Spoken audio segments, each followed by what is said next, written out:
Today in this live stream in RVF Tech podcast, today we're going to be meeting with a couple of tech YouTubers that you probably had known, and also one YouTube expert. But we know the drill, yeah. But I will be messing up in this live stream, so just know and that the camera and audio will be a little bit laggy. Today we're going to be talking about how you can start your own tech YouTube channel or a niche channel on this live stream. This is all what I had learned from October 2020 and what the experience know. And so this is basically inspiration, and you should take notes. Like, I actually recommend that you should take notes. It's not like a shoot and upload. It's not like I'm gonna get like this thing, and then like there's a car crash in the way, and you're like, car crash. No, you have to actually do a couple little research stuff that you need to know, and there are dozens of things. Let's get gnarly. So let's go ahead and introduce our guest right here. Today we have is Ben Authentic. Hey, how's it going? How's it going? So talk about like what your channel is doing. Stuttering. Okay, so my name is Ben Schmenke, and I run authentic reviews of tech on YouTube. We're at about 350,000 subscribers, almost at 100 million views collectively, which is awesome.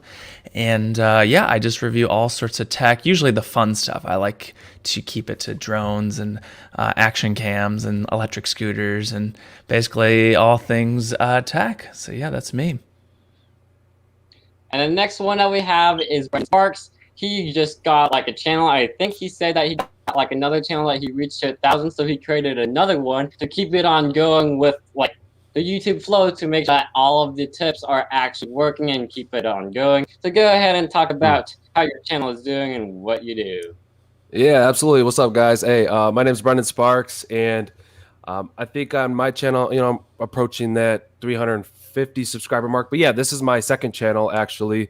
My first one is actually in the kids space, and me and my children, we mainly did board games and things like that. We were able to reach 1.4 thousand subscribers, but I wanted to start over again and create this channel because everything that I was able to implement and start growing actually pretty quickly on that channel, I wanted to make sure that I was able to give back to people, and that led me to where I am today, and that's helping people start and grow on YouTube. Okay, so that's our guest for today. So the first thing that we're going to be talking about is how we found our niche, because finding a niche when you start your channel is a little bit harder than expected. It took me like about 5, 6 or so, just a dozen of years just to figure out my niche was in tech and filmmaking, and I'm still working on how to go more in depth. So basically, I found mine in October of 2021. I just recently got my niche, was basically with Tech with Brett. Hello, Kelly. So basically, with Tech with Brett, I just asked him, and then I was a part of the channel Jumpstart thing, and that's when it kept on going with the flow. So when you're creating a channel, you gotta ask yourself, what is like the best hobby that you have, or like ask a relative basically if like what's the best, like what's your thoughts? What are your guys? Go ahead, Brendan, you start. So when we're looking at different niches, I would first have to say, figure out something that you're passionate about. Don't just get started on YouTube and try to look for the most, say, profitable. I mean, if that's what you're looking for, my main thing behind that is just when you're in the future, when you're looking at facing burnout and things of that nature, it's that passion that will mainly probably keep you going. And I mean, you can always, let's just say tech. We're talking tech today. If you want to get started with tech or you're interested in it, just continue to experiment. And, the sooner that you do niche down on your content, the better. However, there's nothing wrong with experimenting and trying different things. And then if something picks up, then you can continue to double down on that. But I would just say at first, try to explore, think about it, but mainly you're going to want to dive into something that you are passionate about. That's what I would say. Yeah, that's really awesome. Yeah. So what's your thoughts, Ben? Just to bounce off of that, I think he hit it on the nail on the head with just exploring and experimenting. When you're first starting out, I think it's important to just throw a variety of things at the wall and see what sticks, but then marry that also with something that you're really passionate about, something that you're good at or knowledgeable, you have some unique insights or something like that, because that has to be the perfect intersection. Because he's right. I mean, maybe you throw something at the wall and it takes off, but you really don't like that topic or that niche. Well, then, maybe a year or multiple, years down the road, you're going to be kicking yourself maybe that you backed yourself into a corner. So for me, I love all things tech, and I've always just been into buying tech projects or products and gadgets. And so to review tech products was just like a perfect implementation of that. And then I studied film at school as well in college, and so when I review GoPros, there's kind of like a little bit of a mishmash or something like that of marrying those two together. And at the end of the day, people want to watch other people that are passionate at that subject, but then also they have those unique insights, or they're entertaining and knowledgeable, and they're gaining value from that person. Yeah, so basically, from what they say, I also agree, because if you're passionate about something, just like that you have a job but you're not passionate about a job, I wouldn't really say that it's like a job or like a niche that you're really passionate about. Because oftentimes, I know this with my brother who's in like college, oftentimes they usually like fail because they really just don't like the job, or like they don't like the subject. Just like in my county or like district area, most people they don't like math, but then they like language arts, and then there's like 50-50. Then the other half likes math, and then the other one does not like language arts. That's where I'm at.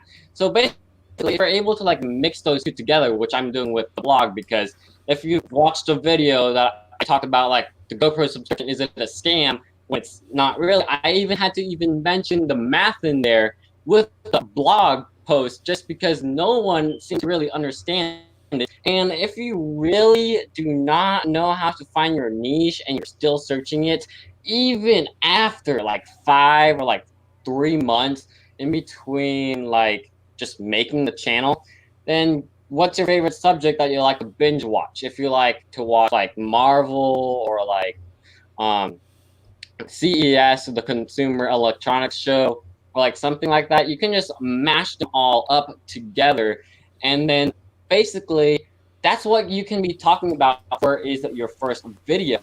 But if you still don't really have any niche, and you're like, I like CES or like this tech thing, but it still does not like match towards me, then simply just ask your relative, and just don't tell them like, I know to like if you just say it to a person like, I think you're better on this than that, or like XYZ, then don't just say like, no, I can't do that, even though it's what they said on their opinion. Just try it and experiment, because who knows, even like the thing that you don't really like can be what you like. Call. Yep, I think that's good. Definitely just go onto your YouTube watch history and see what your last 100 videos were about. And sometimes maybe people will be like, oh, wow, I watch a lot of Minecraft. I like playing Minecraft. Maybe that's what I should start making content about. And then also asking your friends and family, hey, what's something that you think I'm really good at? Or what's something that I really enjoy? And sometimes the outside perspective is healthy to gain as well.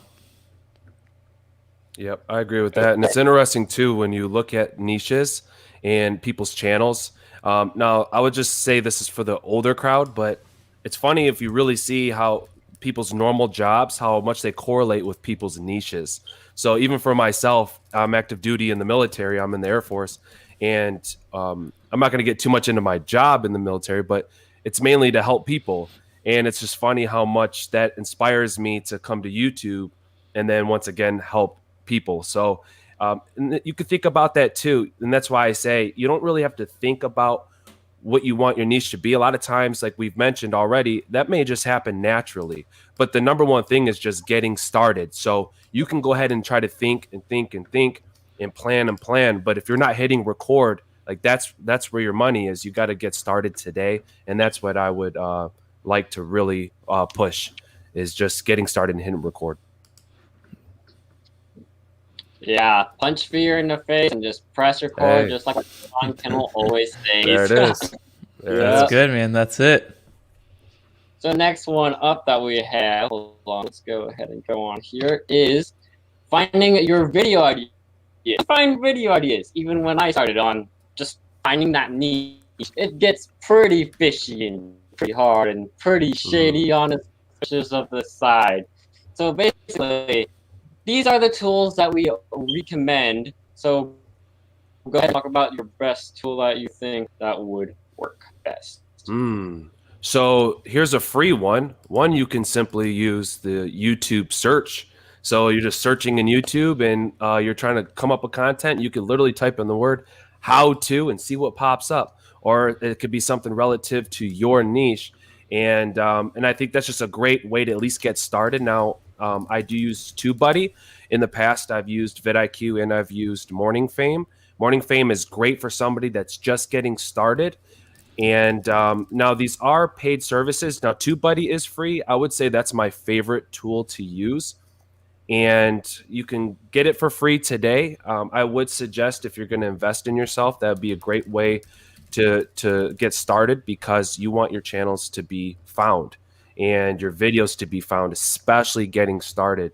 So yeah, TubeBuddy's great. I pay at least for the $20 service, but that way TubeBuddy can gather your data in the Wade feature in the keyword research. So, which is really important getting started. So if you were to ask me, I like to over elaborate, but TubeBuddy, yes.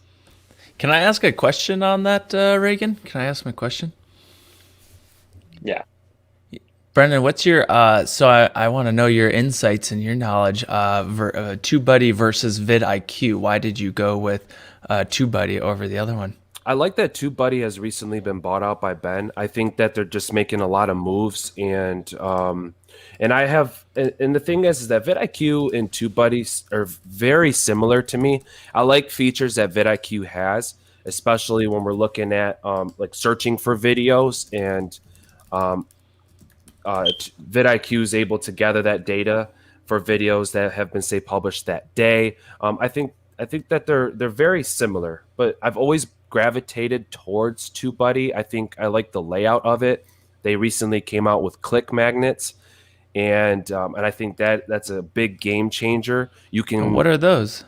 So with the click magnets, it was, you are comparing the, say, I'll give you an example, your thumbnails, and you're like, I don't know which thumbnails are better. Everybody's making their thumbnails like this. Like, why are they making the dumb YouTube face? And there's reasons for that. TubeBuddy's able to gather that data and say the dumb YouTube face is actually paying off. Your thumbnails that are showing text versus no text, like it's going to tell you want to make your thumbnails without text. It's going to say, and it gathers all that data for you, and it simplifies. So yeah, before there was just the A/B testing, comparing your thumbnails against each other or against other channels. Now they're actually diving deep into your thumbnails, and they're able to make it just way easier for you and optimize your channel even more. So click magnets it's relatively new, but it is a fantastic feature. That's awesome. Yeah, I'll definitely have to check that out. I'm still in, I used to try both of them on and off. I forget which one I liked better. And then recently, as Kelly just mentioned in the chat, that, yeah, Sean and his team, I believe, promote vidIQ. Yeah. But you're right. I do like TubeBuddy's. I think their UI feels a little bit cleaner or more polished. I'm not sure. And then I haven't been able to compare pricing yet. But those features that you talked about were really cool. Reagan, do you have any thoughts on those two? Well, I had been using TubeBuddy and vidIQ for the past couple of months since October. So I was like, there's TubeBuddy, but then Sean uses vidIQ, just like what you said, Kelly. So I like vidIQ Q, mostly because of the keyword, like unlimited keywording when it's free. But with TubeBuddy, there's like, it's the same thing, but there's like a little bit more information. However, it does limit to you after like 5 or so keywords in between when making your videos, or like just finding how many people is like searching on that topic. Because if you're trying to make a video and nobody's really searching on that topic, and it's not really going to be that. It's going to be more of like a practice video. So I would usually like go with TubeBuddy right now. vidIQ should like apply like a tiny bit of changes in between, because the only function that I really like with vidIQ right now is really with just keywording and just like comparing from the search terms your thumbnails, and that's really it. While for TubeBuddy, there's like more information available. But then if you have like a video like just like watching right now, and then you see like the keywords and all that, vidIQ is a little bit too messy. Well, like actually messy to me. And then for TubeBuddy, it looks like way much cleaner. So it's like 50-50. So I don't really know, but if you want to get TubeBuddy or like TubeBuddy for free, go ahead and use the link in the article or the description, tubebuddy.com/ReaganVFTech21. Nice. That sounds awesome.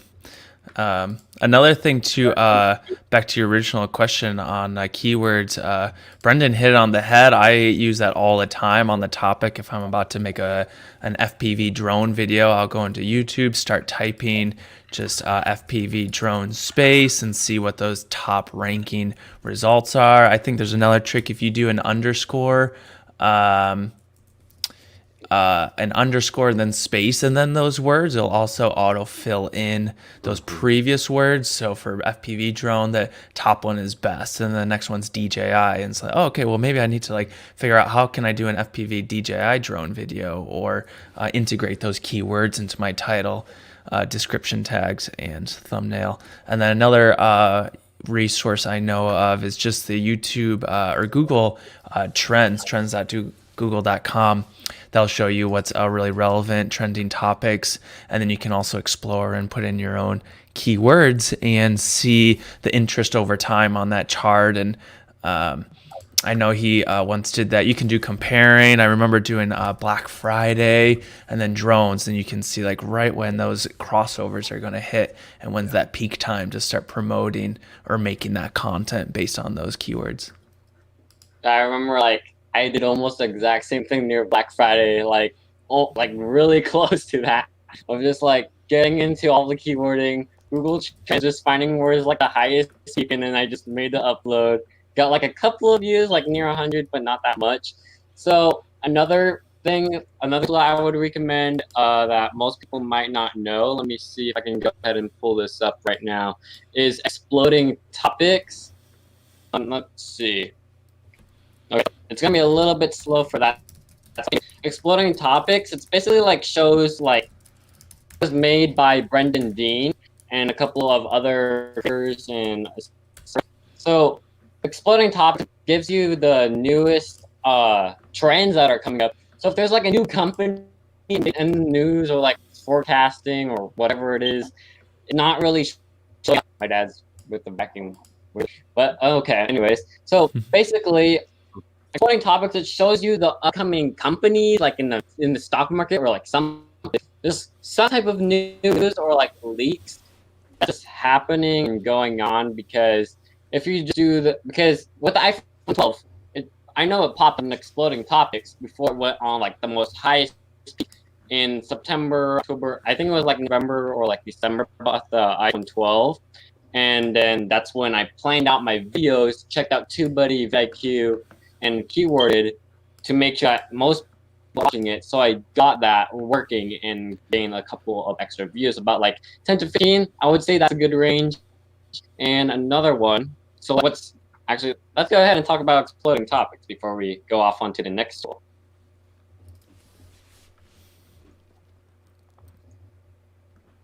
So what's your so let's see if we can pull Exploding Topics right now. And then we're going to, it looks like I can't load it. It's a little bit slow.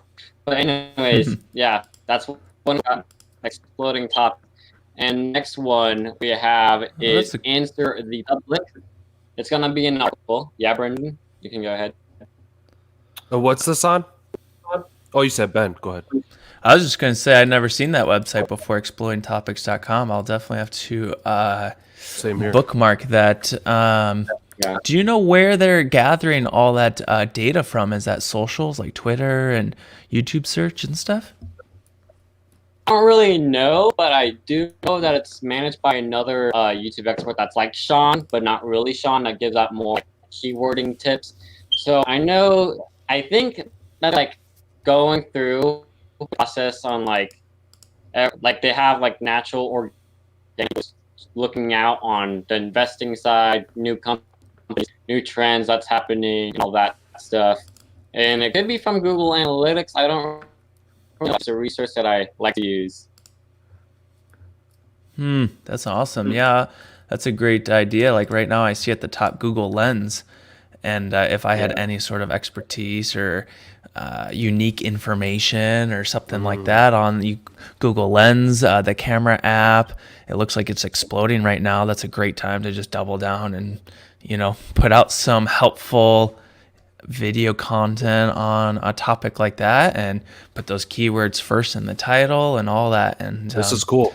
that's a great way to ride those trends. It's all about riding waves. I've learned in my past is that some of my very best performing videos are the ones that are the most relevant and hot topic in that exact like day or week or something. And it's sort of unfair, but when you get products actually early before public release, like all those big guys, those videos always do so well because your competition is small. Not many people actually have that product yet, and yet everyone is searching for it because it's a brand new product. And so I think part of that importance of doing product reviews is I know money adds up and you can't buy everything, but I buy GoPros, and as soon as the GoPro comes out, I buy it, bring it home, start that unbox filming, and try to get that video out as soon as possible because that's when everyone is searching for it. And then in this day and age, that only lasts for a couple days, maybe, weeks, depending on what it is. And then it's down and then on to the next thing. Crazy world we live in. Yeah. And the next one, this is all going to be linked in the description down below on the article. Have you heard about So basically, answer the public. If just like what you go for Hero 9 or all of the versions, so you can type it into answer the public. Go for Hero 9, and this is on the screenshot. I put iPhone 12. And it shows what people are searching on, like Google, Bing, and all of that. It basically gives you what from the most thinnest screen dot to the most large screen dot about what people are searching up right now. So if you go ahead and load up this screenshot right here, you can go ahead and see that there's iPhone 12, and then these are all the questions that people are asking from what, where, are, why, all of those. And then they actually go into like versus category 2 that I heard about from Dean. And then there's like another one that goes by like alphabetical order. That's really cool. Yeah. This is a pretty cool. It lines up your questions or phrases, and it can just answer the people's answers or like the problems towards the solutions and give them the answers towards what it is. And just like what Heather Torres said, or like I know it's like on the live stream a couple days ago, you don't have to be an expert to get the answers out. Just give enough information that you can give, because if you just give out too much, come on, StreamYard. There we go. So basically, you don't have to be an expert. Just give out like enough information that you're able to help another person. Like, just think of them as a friend, because if you think of them as an enemy, it's not going to go well. It's going to let your channel go down, because if you're not helping each other, you got to help each other. Just around here where I live, it's more like, don't be a flaming taco, which means don't be the person who not cooperate. That's cool, man. Yeah, it's all about the value. Yeah. Okay, you can, Brendan, you can go ahead. No, I was just gonna say it's all about the value that you have to offer, and you're right. I I'm not a big fan on holding back information. Now I do know that you could think strategic about it. Like you see a lot of channels, they'll show you the why this is important, but then hey, sign up for the masterclass and I'll show you the how. So I think it all depends on how you want to approach that as an individual creator. But I do think that it's all about community, and it's all about the value that you have to offer. So that's where I would, if we're talking about trying to find a niche and all these things, I would just take that step back and say, you know, what do I love to do and what value do I have to offer? And a lot of times that may take time too. Not right off the bat you're gonna be the expert. You're not gonna be Ben here, right? And Ben's been on YouTube now for, you said 5 years, right, Ben? Mm-hmm. Yep, 5 years. That's a long time. And for many people, they give up. So that's what we say: be passionate about it, but don't forget that eventually you can find that value. Eventually, you can be comfortable enough to be yourself and find that passion though too. So yeah, definitely lots of patience. Yeah. All right, so do we have any for those past 3 or 2? No. Okay. So then, this is what I'm going to be wondering. Had you ever heard or used Google Alerts? Mm-hmm. Yeah, definitely. What do you like about it?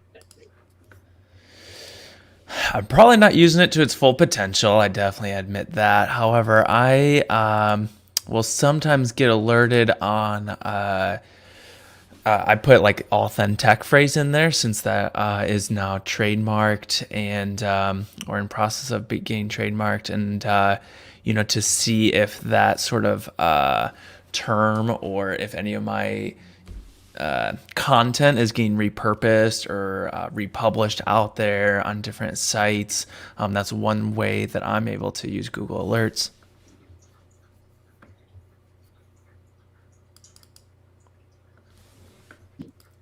So basically, how I use Google Alerts is basically just to explain topics, just to get on top of what's going on with tech, or like anything, basically anything tech, or any other topic, or anything game type, because this one is mostly about articles, mostly not about videos on Google Alerts.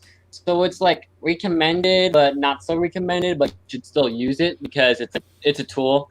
Because there might be it might not show up yet on exploding topics, but it might be on Google before they detect it, to put it on exploding topics before it becomes an exploding topic reaching its highest peak, before it does a downfall or a do fall. So basically, yeah, Google Alerts, it's recommended by us. It's working on articles. However, it is good because then you get to know what's going on. Because if you don't know what's going on, then you could be way behind on the video idea. Definitely. Okay. Any questions on to the third topic? Let's do it. Okay. Let's keep on going. Let's go ahead and let's see. 1, 2, 3. The third one is lighting videos. So this is the most important thing that I know that existed, because when you're lighting your videos, all this will be linked in the description below with the equipment listed, all that stuff. So do we want to, actually we are going to be talking about why lighting is so important. But lighting is mostly really, really, really important, but it gives a shallow depth of field. Just like right now, I have these couple of lights in the background, but I have natural sunlight, so I just had to have my background with these fluorescent lights, LEDs, and all that. While at the side, or let's see if I can pull it up on the GoPro. Come on, let's see if this camera thing can work. So let's pull it up on the GoPro. You can see that there are some light in the background right here, because natural light is free light. So if you don't have any money or any budget, then you can just record your videos right by a window, because it's giving you the shallow depth of field, and then basically you don't really need to get a light, but you need a light for the shallow depth of field and to see, because let's I'll just give an example. Let's just say that you're in your garage or like in a empty hallway that has tile floors, and you know that there are slippers on the floor, and you're just trying to go to the kitchen or like to the car and at like, let's just say midnight, and you're just walking along the way, and then this is what you do. Let me go ahead and pull this out. This is what you do. You're like, where am I? Like Indiana Jones, you know? Indiana Jones. And while you're doing the Indiana Jones, you're like, huh, I forgot I had a phone, and you had used it. But because of how far it goes, you can't really see it. And you only saw that small LED at the end of the hallway, which is like a small night light. I have one. Just, yeah. So basically, that night light is like your only direction, but you don't know any object in the way. Then how will your audience or viewers know in your video what you're talking about? So I mean, if I black out like this camera right now, it's just going to be like a normal podcast. But if I'm talking about a specific object, like the iPhone 12 has like no, like this charging port on the back, and then like, where back? Like, is it like you're gonna be like, is this the back, or is this the back, or is this corner back? You don't really know. That's why light is needed, and it gives you the cinematic look and interviewee type of look. I know that Ben does use lighting a whole lot. So what's your like way or like, yeah? Well, I'm a guy who tries to keep it simple as often as possible, and I have some flat LED panels, a little bit of a 3-point lighting system. But yeah, I try to keep it simple. So I have a key light, you know, where most of the brightness is coming, and then maybe about 50% on the other side. And then I don't even bother. I probably should, but no hair backlight or anything like that. I have as much separation from the background as possible. These are for my A-roll shots, and maybe a little bit of an accent blue light in the background, and this cool little LED strip that I just got. So just a little bit of touches to maybe spice it up, but trying to keep it simple at the end of the day, trying to keep it as bright as possible, which helps camera and keep that digital noise down. And yeah, when I first started out, I had just those tiny little LED panels that are pretty affordable on Amazon. All links down in the description. And yeah, trying to keep it simple, but keep it lightweight, keep it portable, keep it cheap and budget friendly. I also use, I think you put in the link, there's these corn cob lights, they're called. They're just smothered in all these little LEDs, and those can just screw right into any socket that's around. And so even if you just have a couple lamps laying around, you can just screw in these really bright LED bulbs, and that'll give you nice, clean 5600 Kelvin daylight, white, balanced lights. Yeah, so basically we have Authentic's Oren's equipment right here of the best light that he has. So right now he has an LED light panel that's with like a kit. He got a Falcon one, $235 if you're looking at that on a budget, or a newer Pro at 100%. So these are Brendan's recommendations on lighting. Yeah, so I'm a big fan of Elgato. I like Elgato, especially if you're a gamer. But so for right now, I mean, but the only thing with the Elgato key lights, and I like what Ben said too, is keeping it affordable. The Elgato key lights are pretty on the expensive, especially when you're just getting started. But I would just say, yeah, I mean, if you could just get something just like a ring light, and I mean, you can move these things around. You don't need to be a girl who's doing makeup, right? You can. It's a great thing to have that may only cost you, say, $50 or something, and that can light up your room big time. And you can adjust the light. But like you're stating, just having that consistent light flow. You know, the only thing with the outdoor lighting is that you can't really you can't adjust the sun. So as the sun is moving, That's the only thing, but that still shouldn't deter you from getting started. So if I love that Reagan said that if you don't have any light, try to learn how you can use the natural light. But there's so many affordable ways to get lighting that it shouldn't steer you away from it. So, yeah. Yeah, so if we're gonna be using the natural sunlight, you should just go on YouTube and watch like how can I get soft light, or like there's like a whole lot of resources if you don't have any like money, or like you're on a budget and you just only have sunlight left. So you can go ahead and like watch those types right after the stream.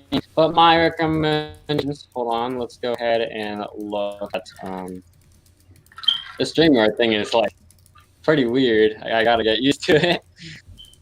Anyway, right here is what we got for Brendan. So if you want to get the Elgato Killer, it's like $200. And the one that he has, this is like, I tried finding it. I'm gonna go ahead and find like the one that you currently have and place it in there. But this is an alternative at 140. So in a bit. Yeah. So this is the light that I have. So this right here is the SunPack LED 96. I got it from Best Buy, and it just cost right now $20. I used to film my cousin's weddings, but because of the pandemic, I couldn't really film those weddings. Basically, one of my cousins, they just gave me this lights right after I filmed one of the other weddings of my other cousins.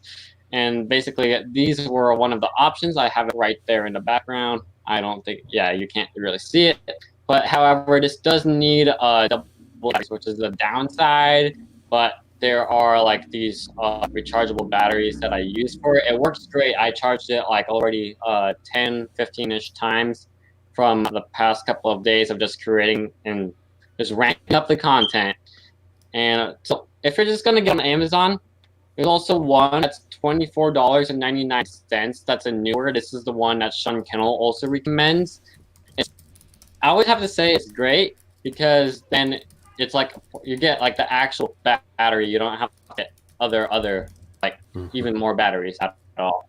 So here are the prices for the prices on Best Buy if you just want to get rapidly. Right here it's like $11.49 for the day rechargeable batteries. For the universal battery charger, it's just $36.49. There's like a small difference in between. I don't know why. Because Amazon, for some reason, likes to overprice things, including one of these shelves. One of these shelves right here. This is from Lowe's or Home Depot, and it's like around $20. I checked on Amazon before getting it, and on Amazon they price it at $80, which is so high. Interesting. And I'm a big fan of Newer too. I like the brand Newer, and that's actually the ring light that I use. That's the Newer light, and so yeah, I like that you're recommending that brand. I think it's really good, affordable, and they have a lot of budget friendly products that you guys can use, especially if you're looking to get started with your lighting. So the reason that lighting is essential if you just got on to stream is because it's your first impressions of your video, and you don't want to be walking in a garage or like a hallway, pitch black. You only got like a tiny night light in the way. There will be a no-go because you're able to see the detail and you're able to hook people, because like all of us here on the stream, Brendan, Ben, and also myself, basically the thumbnail is the #1 impression before your hook.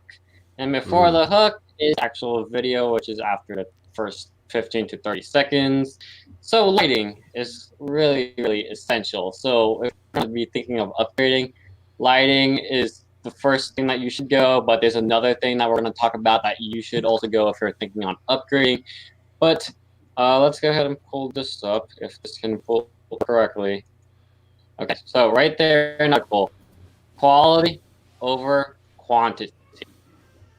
You have to think about your quality before the quantity of your videos, because if you produce too many videos and you're like, I'm just gonna ramp this up or like something like that, it's not going to be well, because you're going for the quantity, but you're not focusing on quality.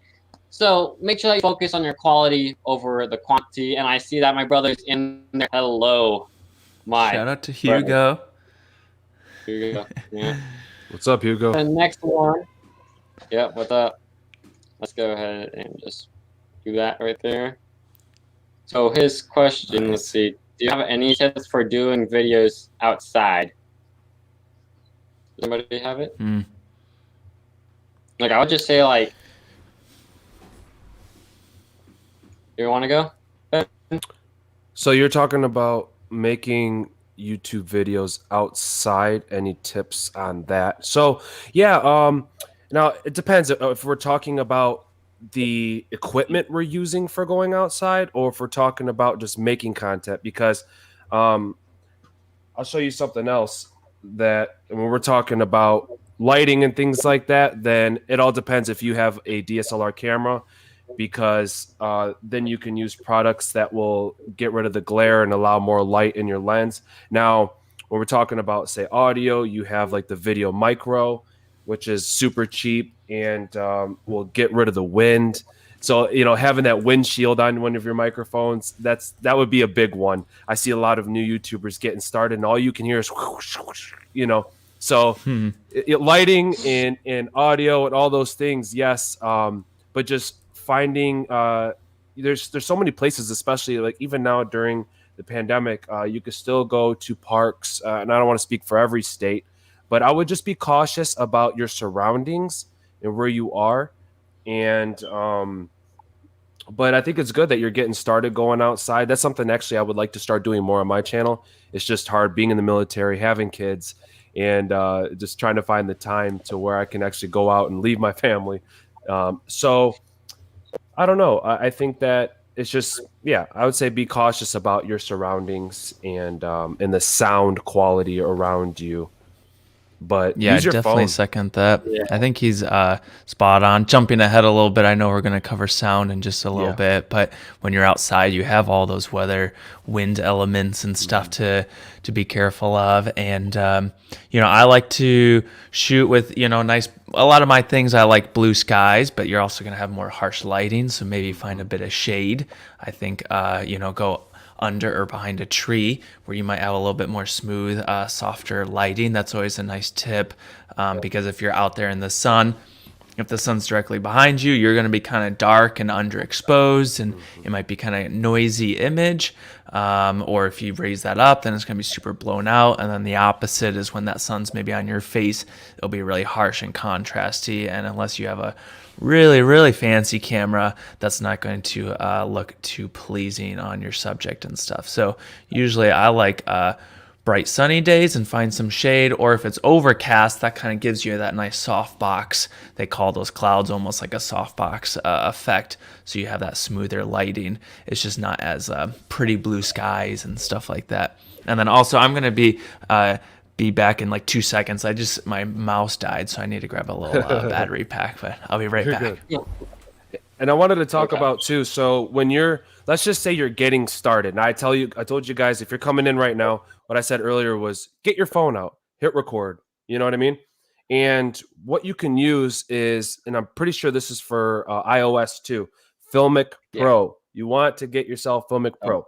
And a big reason for Filmic Pro is because of, I'm going to show you guys right now this feature. So when we're going into this, now you can adjust and hold on to the light. So let's just say first you're recording with your phone. Try to hit record and just test it out first and make sure you're not completely, I'd probably look like Casper, right, if I was overexposed. So, but with this, they have an exposure feature. So it's going to show you if you're overexposed, it's going to give you that red light. So I would just say absolutely that investment with Filmic Pro is going to help you big time in locking in that light. And that's another thing too, is why Filmic Pro, I love it, is if I didn't have it, for instance, my light panel in front of me, we were talking about that with the Elgato key light. It's giving me consistent light. Now, if you're just using the lights in your house, it's gonna feel like almost a flicker effect. When I first started YouTube a couple years ago, that's the first thing. It looked like I had strobe lights in my house, because the light, the lens in your phone is trying to capture that light, and it's just going in and out. So Filmic Pro helps you, especially if you don't have lighting yet. It helps you lock in that lighting so it doesn't flicker on you? So with Filmic Pro, I know that one of the, I forgot the creator, but they like talked about it. But if you're gonna be on the phone, it's an alternative for its Pro movie recorder if you just want the free type of version for it. So Yes. go ahead, and we're just gonna show that a little bit more, just in case anybody wants to get that one.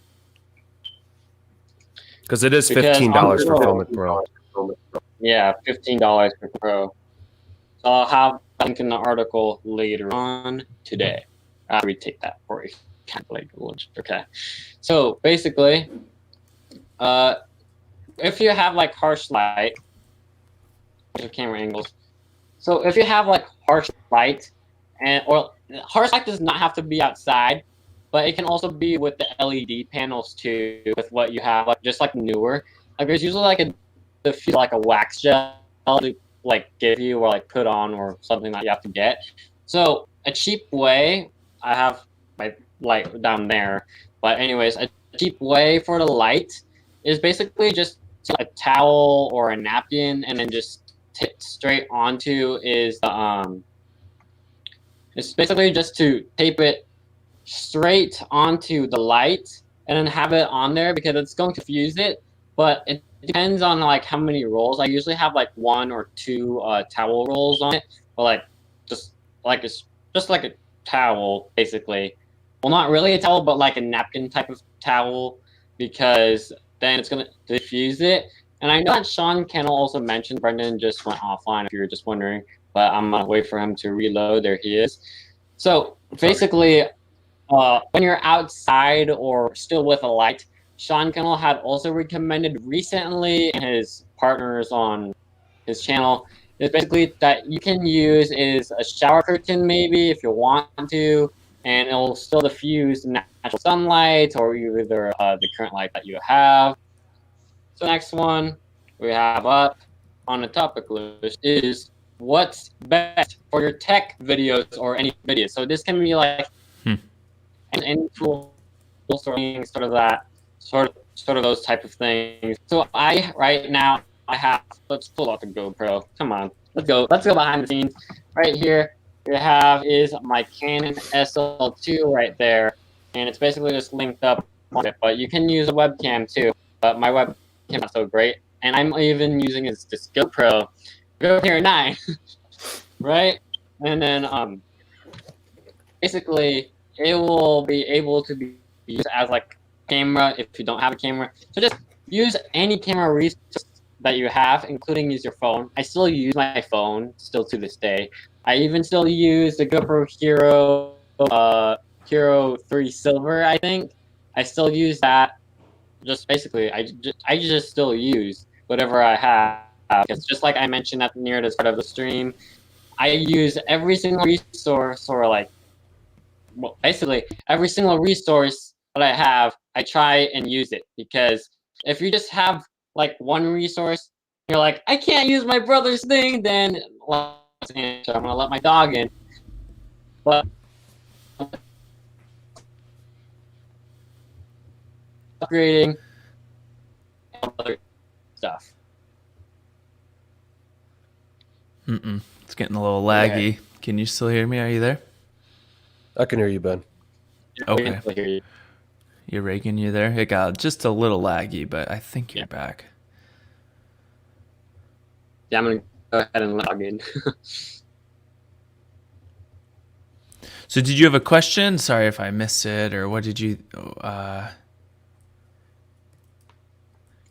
talking about like the camera gear and all that, like if you're trying to like upgrade or something like that? Yeah, I mean, I think at the end of the day, just hit record and post. Use what you got. I love just keeping it dirty and rough, and keeping it budget friendly and affordable. And I was proudly, I mean, up until even now to this day, I just invested in a nice, fancy camera. But for a long, long time, I was able to build up my my channel mostly with an iPhone, or just whatever phone I was using. And I had a little bit of a handy like a camcorder, a nice Sony 4K camcorder for my A-roll, but I never really took it off. I always just used an iPhone because it was the most accessible and easiest and fastest to shoot with.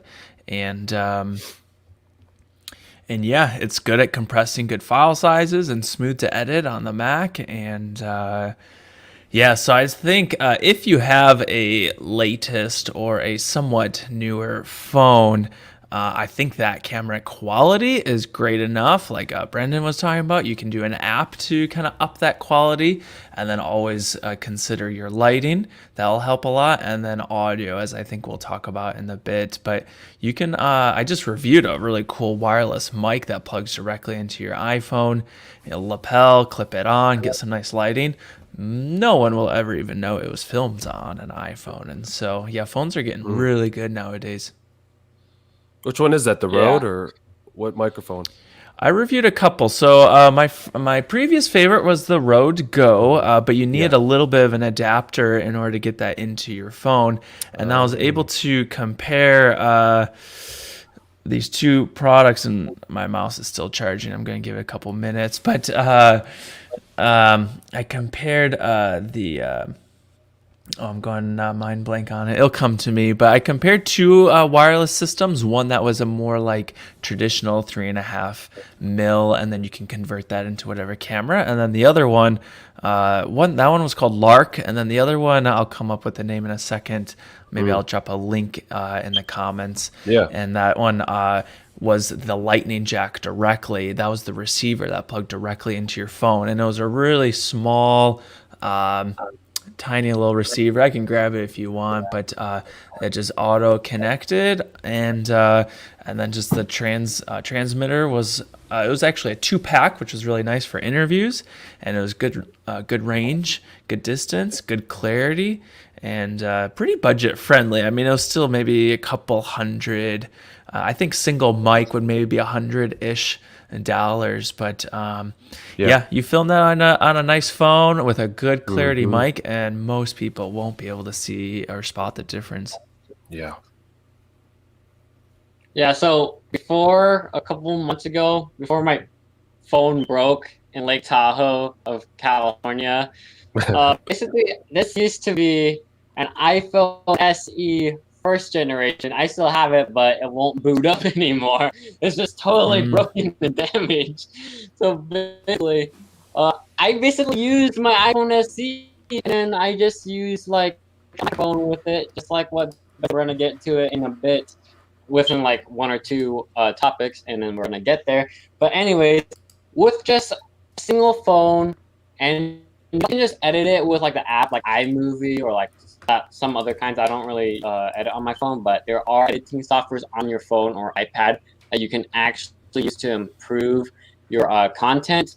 But basically, there's gonna be like another camera. Like, hold on, let's just use this one.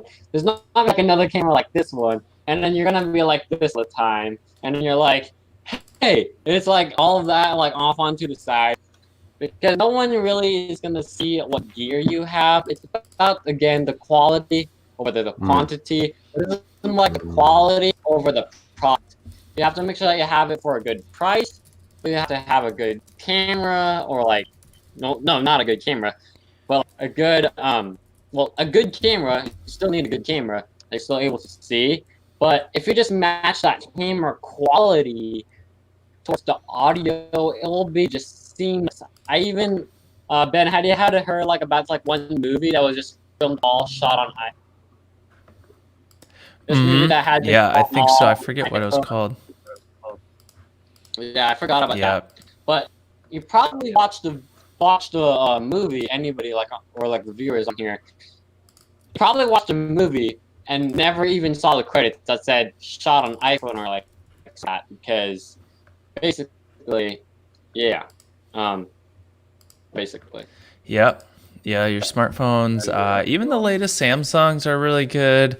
But yeah, I'm on iPhone right now, and I mean, technically it's a little bit of an investment, but it can last you years if you go with like the Pro, what is the 12 Pro or something, you're getting 3 lenses in one, a great telephoto, which kind of compresses that depth of field, giving you a little bit more bokeh or shallow depth of field look. The ultra wide is awesome for vlogging or just kind of walking around, panoramic shots.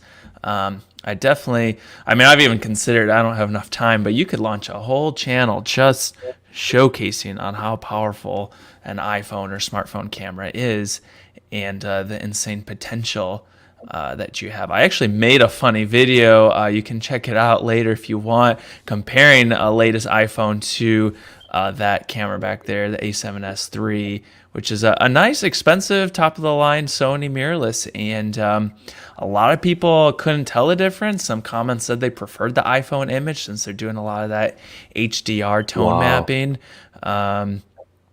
At the end of the day, I went with the A7S for a few different reasons to kind of push my creativity. It can do 4K 120, which is insane, and then other reasons as well. But yeah, long story short, iPhone or your phone just shoots more than good enough to really get started and grow a substantial channel. Also, Ben, I got your link that you sent in StreamYard. But anyways, yeah, the phone is extremely powerful. And if you're thinking of getting a new phone or like any new equipment, the phone should be the first thing that you should think of. Because first of all, you're able to have your phone contacts on here, and a camera does not have a SIM card that you can just put in and do phone calls. Because if I just get like a camera, let's just use this battery as an example. You're not gonna go with your camera like take photos, and then later on you're like, hello. Who is this, and like all of that stuff. So that's the first reason why you should invest in the phone or use your phone, because you're able to call people on your phone, because your camera can't really do that. Second, it can connect to Wi-Fi and can even be used as a hotspot. So that's the second reason. The third reason is because of your camera. You have a camera on there, and you can record your videos from a front and back. Whoa, there's a lot. The fourth reason that you can use your camera is because you're able to, the fourth reason that you can use this is because you got an onboard flashlight with it. You don't need to get an external light with it. The fifth reason that you can use this is because basically on most phones the charger comes with it. This you can use your phone is basically because you can edit your videos on it. There's a lot of reasons. The seventh reason, which is going to be the final one, hopefully. So the final reason is because this is also your microphone too. This can be your lav mic. It's just like you gotta know how to audio sync, but that should be easy. So there we go. That's 7 reasons why you could use your iPhone. Nice. Yeah, and something that I think is really big for your phones too is, and I keep this stuff next to me. I didn't have this planned, by the way, but like this is the Zhiyun Smooth 4, and I'm telling you right now, if you have a phone, and another great cheap investment you can make is getting yourself a gimbal for your cell phone. And Ben hit it right on the mark. I mean, nowadays with what you're getting for a cell phone is like if you're pretty much making a video at 720. I mean, what cell phones can do is spectacular, but I can't tell you how many times somebody asked me, hey, man, what kind of DSLR camera do you use? And at that time, I didn't have one. I was just using a gimbal. So this, I had that smooth footage. And that's another thing we were talking earlier about going outside, just walking with a cell phone or holding up a cell phone and you're getting that rocky image. Well, just having one of these, and you can set it up right on your table too. And I use this thing for like a tripod for a long time, or I'd live stream with this thing, and it will hold up your camera. And that was before I was able to get myself the Canon M50, which is my suggestion for if you're just getting started and you want your first camera. That was my first upgrade, was the Canon M50. But yeah, I think that there's so many options to up your game as far as tech goes, but you'd be surprised that most people are like, I don't got the money for that. But if you really research, you could find yourself so many cost-effective things. You just have to look at your channel like a business, because you're investing in yourself, but it doesn't always have to be super expensive. Yeah, that's what I agree, and we all agree with that. So we've been talking a while for what's best So if you have questions, go ahead and send that into the Google form for this topic. I'll give the people like a couple of seconds to answer it. We'll go 10 seconds. Okay, 10 seconds had passed, and we're going to be off onto is the next one. The next one, actually, hold on. We're gonna go a little bit back. We got it. Or almost there to audio. Almost there. So the question is, what should I aim for when making a thumbnail? What is best? So just do just like a little bit quick because you know the time. So Brendan, you had gave me before this stream is an article about the rule of thirds. So just quickly talk about the rule of thirds. Oh, rule of thirds. Yeah. So pretty much to make it quick, it would be, I see a lot of thumbnails where the person is like in the middle of your screen. So pretty much just cutting your, I'm trying to do this right with the camera, but if you're splitting your image up in a grid, and for instance, you could be in the middle or you could be off to the side and pointing, but it's the rule of thirds, breaking up your image like as a grid. So you wouldn't want your head to be at the bottom of your screen. You wouldn't want it to be, it doesn't always have to be right in the middle. It's just, and I suggest you guys look that up, rule of thirds, and that way when you're making your thumbnail, you can adjust, put your body, once you do background eraser, put it in the proper spot, and it can really help just naturally catch somebody's attention and not steer them away from your thumbnail. And you can use the same thing for recording videos. So we'll have that article that Brendan gave me in the article under section 5 thumbnail goals, paragraph sentence number 2 of 2, and we're gonna go ahead and pull that up on here. Hold on, there we go. So right here, it's gonna be on section 5 thumbnail goals, and it's coming right there. So the other resources I would say I and Brendan would commend on here would be Adobe Photoshop if you have it, or like if you're in the School of Arts. Adobe Sparks, I don't know if that's paid or not. I don't think so. And then I don't own that, by the way. High five. So the next one that we have, if you're on a mobile or just simply use this too on the phone. Wow. Hold on. Let me talk to my grandma.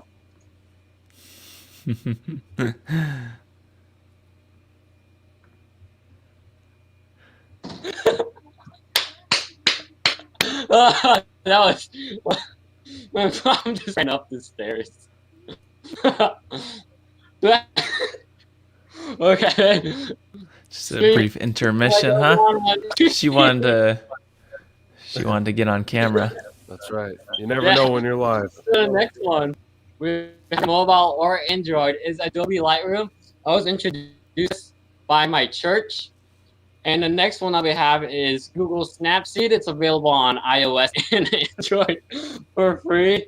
And Canva, which is what my brother showed me, which is for free. And you're able to have a premium version. I'm going to let my dog bit. And one that I use right now is paint.net, which is with the link you should .pdn. Okay. Ben, can you talk about like most of these? Talk about them a little bit.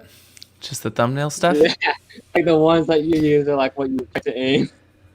Yeah, thumbnail. I mean, there's a lot that you can go into thumbnail study, and Sean and some of those guys have made some awesome videos on that. I'm still constantly trying to evolve and improve my thumbnails. It's kind of a whole art skill in itself. But yeah, practice. There's plenty of free apps, like good links that you have there. I personally use Photoshop.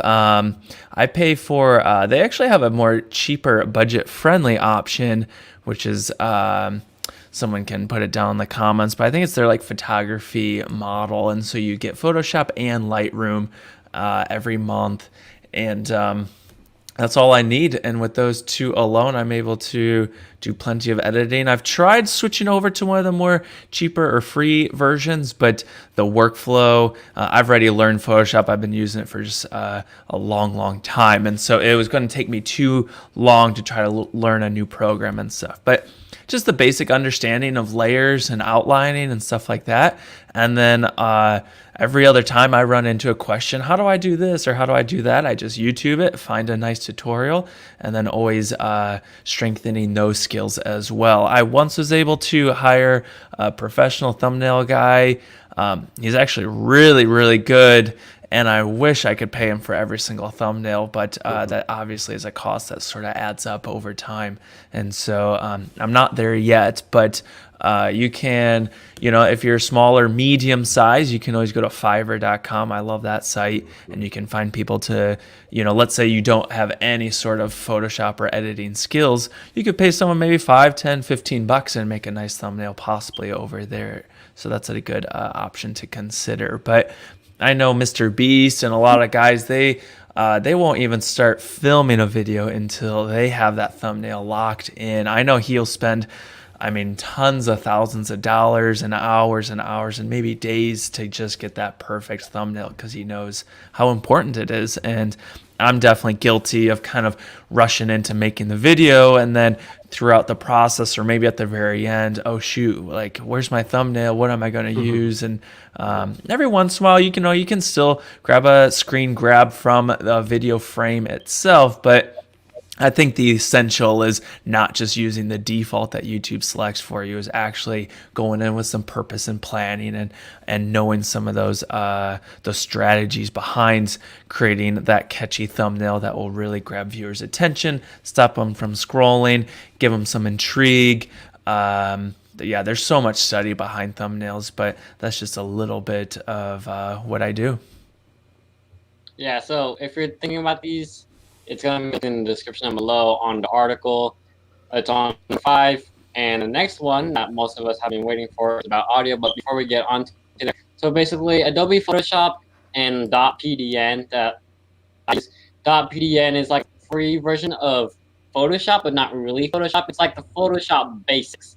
It's like the chill type when you're like just relaxing out back and you're like, I just need something simple, which is, I use it simply. But I know that Brendan, when we were trying to make thumbnail, like I just go ham on it. Like I try and just go I add in like so many layers, even on my church or school type of thumbnail stuff that I sometimes do because, again, they're not that good. But sorry, schools, if you're just watching this. Anyways, so basically, I use .pdn, and I used to be a beginner at it, just like what everybody is on Photoshop. But basically, with .pdn, I add in more layers, and I now use it to actually animate most of my graphics. Just like this one that's supposed to do .pdn using Owen Video's graphics thing. But yeah, those are the resources available. And next up is audio, because audio is most important. And if you don't have good audio, then how will you hear us on this stream? So first of all, we're gonna go through the mics and camera plug-in mics that we have. Yeah, we're gonna go ahead and talk in between. We're gonna talk about why the microphones are the most essential parts, and let's get right to it. Who wants to start? Me Ben? first, okay. Okay. Yeah, okay, so for my A-roll, oh, sorry, did you say something? I missed it. For my A-roll, let's see if I can tilt that. Oh yeah, that one.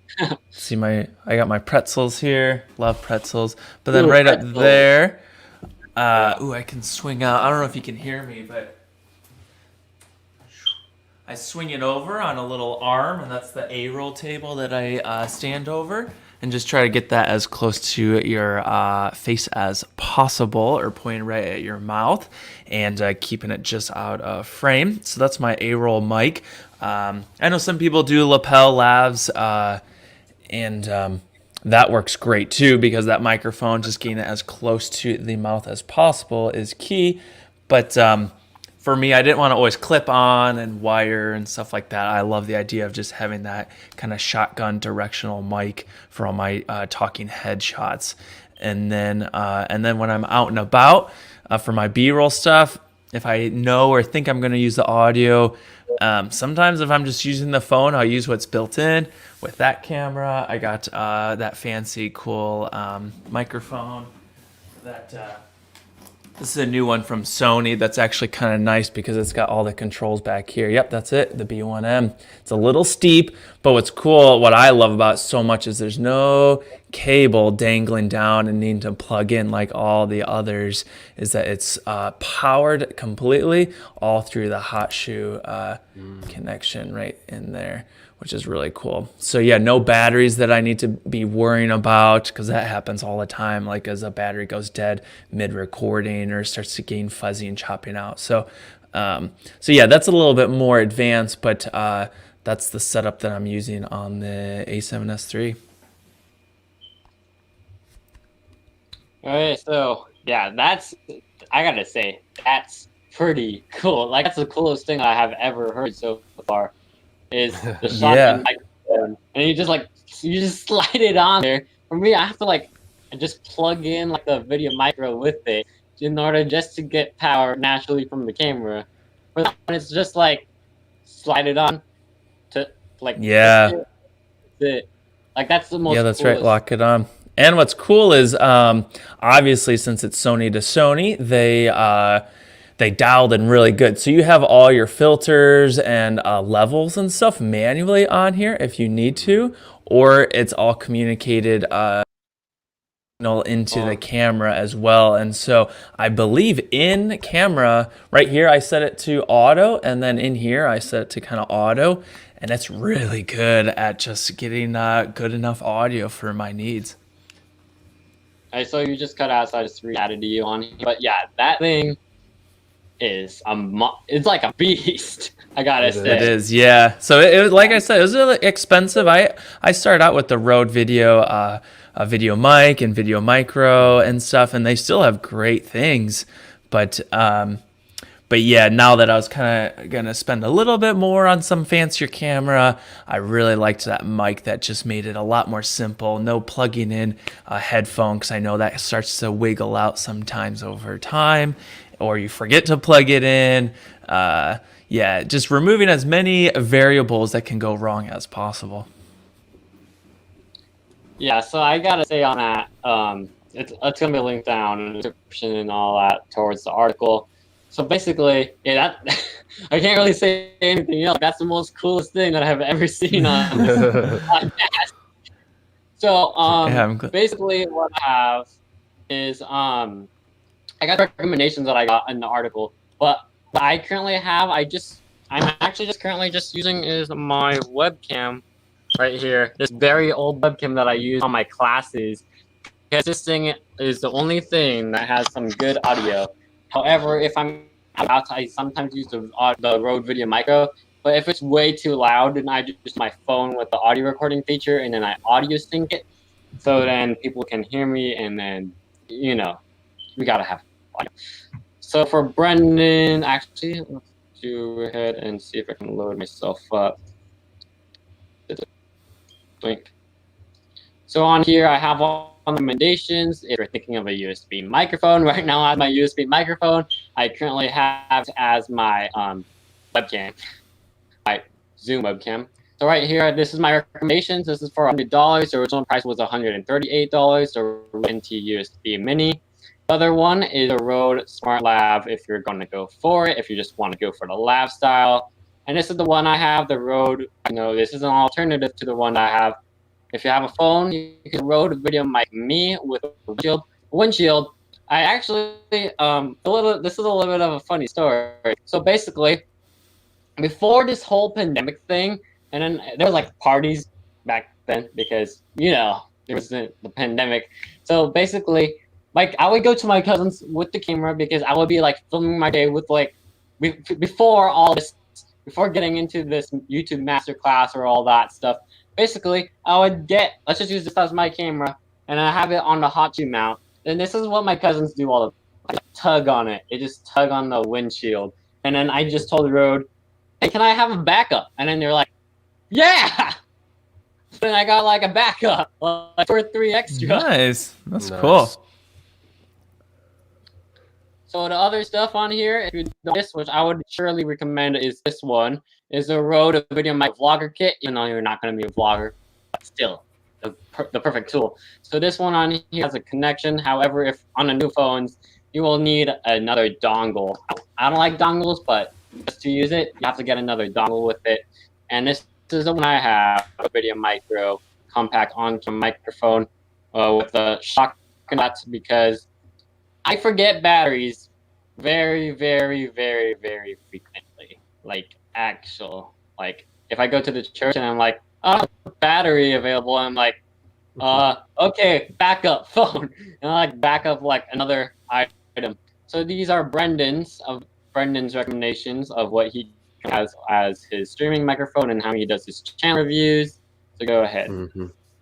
Yeah, I've been using the Rode NT1 Alpha I've had this thing for 5 years. I mean, I've never had one issue with this microphone. I've always wanted to upgrade, but I don't know, it's like my baby, you know. So this with the Focusrite. So these two together, especially if you're doing music, I mean, this thing is money, but it just kind of led to me using it for my streams, and it has the Rode arm that comes out. So I mean, it's worked effectively for me. And you mentioned it already, and I showed you guys, but having the Rode Video Micro, that was a recent purchase that I made, just because I'm usually outside vlogging.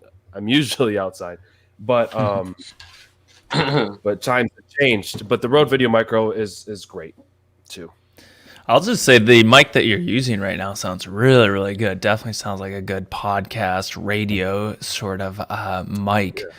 So that's a great recommendation. Thanks. Yeah, I gotta say, it's like nice and crispy. It's like that you're grilling the fries, like, and then you just get them in and out, that sort of thing. Yeah, that's how good it is. And I tried doing like what you said, and also Ben, like a video micro. I think you saw Brendan, like on the newest videos that I usually try and make.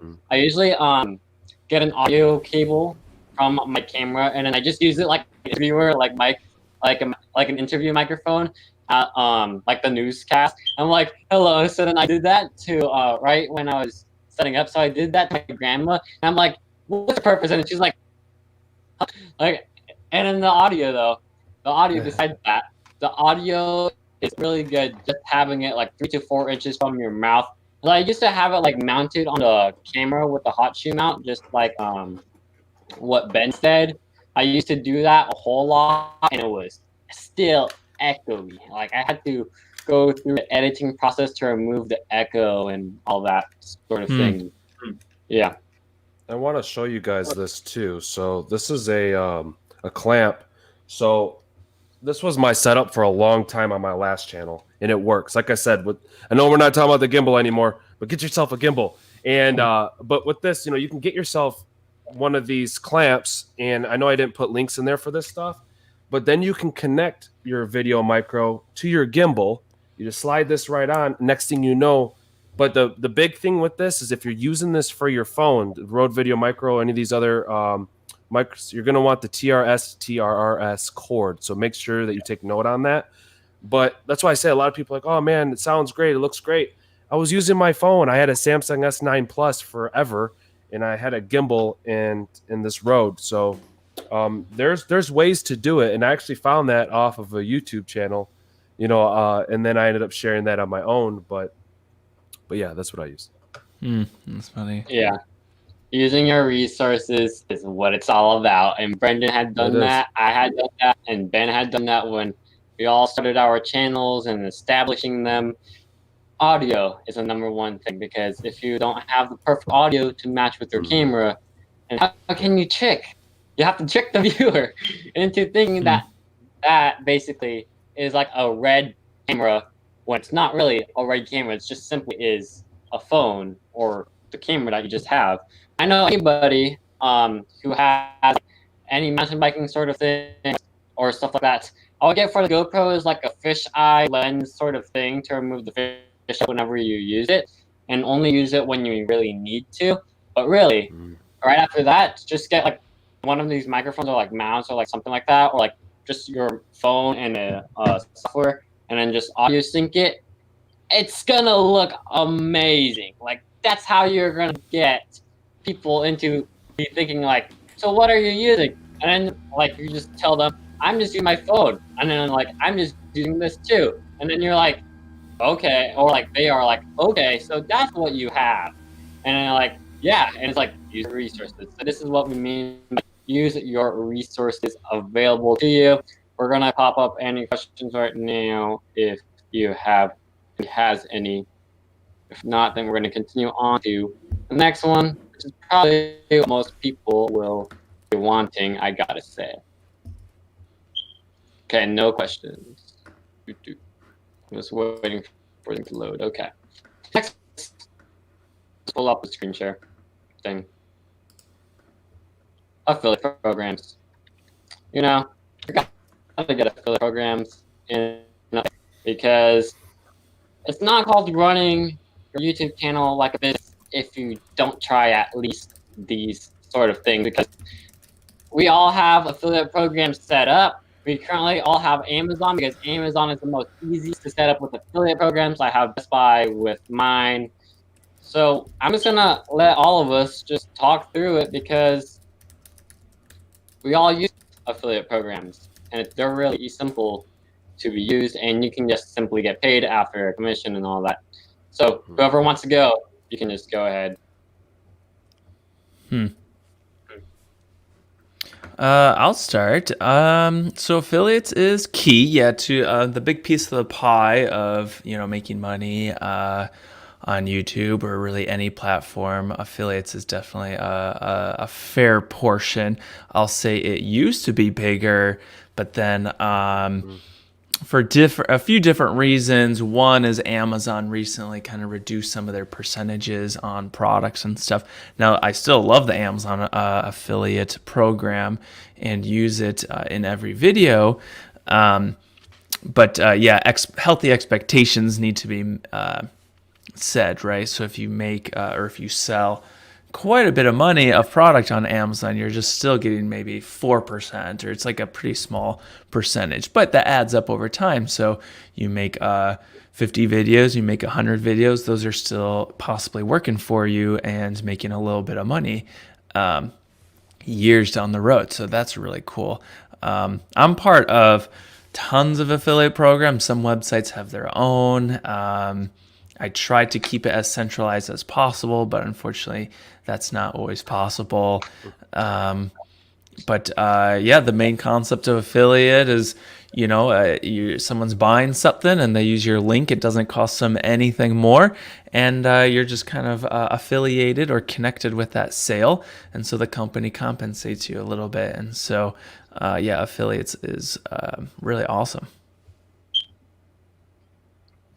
Yeah, and you'd be surprised with each company too. Each company pretty much has a affiliate program. So if you're walking in Best Buy and you're like, well, I think theirs is like 0.5%. Let's just say even like Walmart, you're walking through Walmart, you're like, oh man, I could review this product. Go to Walmart, just type in on Google Walmart affiliate program, and they have one. Pretty much every company is going to have one. And that was a big one when Amazon sliced all theirs. But once again, you can find just about anything on Amazon. Everybody knows that. So, but I also have used Share a Sale. I've used that. And one of my first videos that I actually reviewed a product on my first channel, I made $50 and it was a quick turnaround on that. And Share a Sale really, it's really great because you can see which ones can give you the most money in return and things like that. So that's what's really cool about researching different types of affiliate programs out there. But for instance, I always remember like Spanx is always on one of the top ones, but you can get a really good return. So, and I think that's what separates Amazon from all the rest. Amazon, you can get all the products and it's super easy. And like Ben said, as you're racking and stacking your affiliate links and making more content, that can eventually lead to, you getting an income a year or two down the line by videos that are getting picked up. But Share a Sale is great, and so are other programs like that because they may have more limited companies that you can work with. However, you can get a higher percentage. So I think it's all about balancing that out, or do both. Always have your Amazon links and then throw in the Best Buy link, because not everybody's going to want to just buy off of Amazon.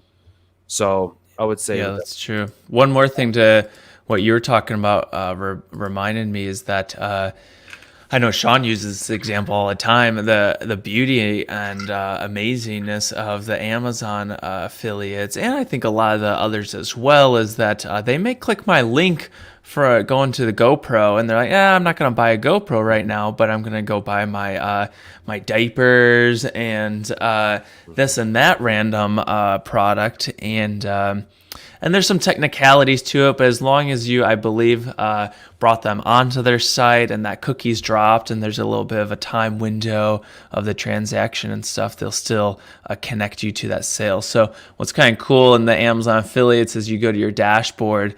I'm just looking at mine now, and you can see what people have actually purchased through your links and a variety of products of what they're purchasing and stuff is, some things that I've linked them to, like the Rode Wireless Go and adapter cables and selfie poles. But here's some, compressed gas and some tea bags and word puzzle and all sorts of fun stuff. And you're still getting a little bit of commission off of that.